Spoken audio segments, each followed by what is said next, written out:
एक पर्वतीय प्रदेश में एक वृद्ध सांप रहता था।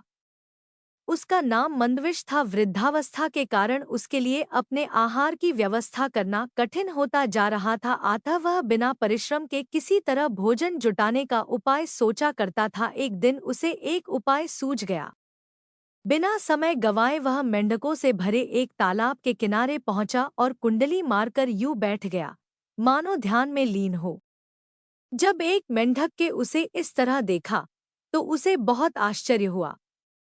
उसने उससे पूछा, क्या बात है सांप मामा? आज इस समय आप यहाँ कुंडली मारकर बैठे हो, भोजन की व्यवस्था नहीं करनी है क्या? आज क्या आपका उपवास है?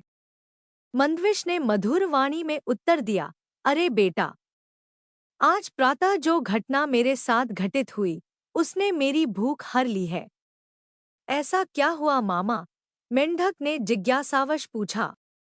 बेटा, प्रातः मैं एक नदी किनारे भोजन की तलाश में घूम रहा था। वहां मुझे एक मेंढक दिखाई पड़ा। मैंने सोचा कि आज के भोजन की व्यवस्था हो गई और उसे पकड़ने बढ़ा। पास ही एक ब्राह्मण और उसका पुत्र ध्यान में लीन थे। जैसे ही मैंने मेंढक पर हमला किया, वह उछलकर दूर चला गया और ब्राह्मण का पुत्र मेरे दंश का शिकार बन गया। वह वहीं तड़प कर मर गया। अपने पुत्र की मृत्यु देख ब्राह्मण क्रोधित हो गया और उसने मुझे मेंढकों का वाहन बनने का श्राप दे दिया। इसलिए मैं यहाँ तुम लोगों का वाहन बनने आया हूँ।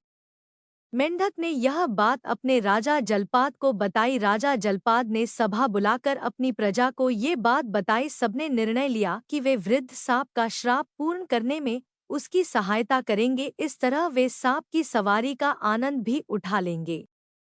सब मिलकर मंदविश के पास गए। फन फैलाए। मंदविश को देख सारे मेंढक डर गए, किंतु जलपाद नहीं डरा और जाकर उसके फन पर चढ़ गया। मंदविश ने कुछ नहीं कहा। इसे अन्य मेंढकों का भी साहस बढ़ गया और वे भी मंदविश के ऊपर चढ़ने लगे।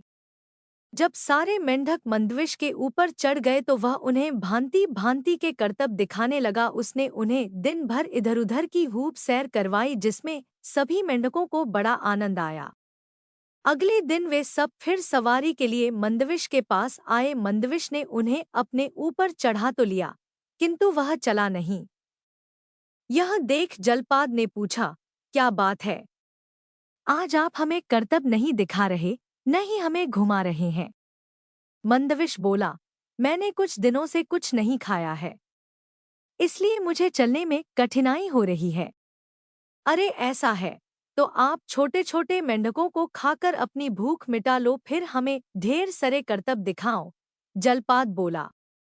मंदविश इसी अवसर की ताक में था। वह प्रतिदिन थोड़े थोड़े मेंढक खाने लगा। जलपाद को अपने आनंद में यह भी सुध नहीं रहा कि धीरे धीरे उसके वंश का नाश होता जा रहा है। उसे होश तब आया जब वह अकेला ही बचा और मंदविश उसे अपना आहार बनाने पर तुल गया। वह बहुत गिड़गिड़ाया, किंतु मंदविश ने एक न सुनी और उसे भी लील गया।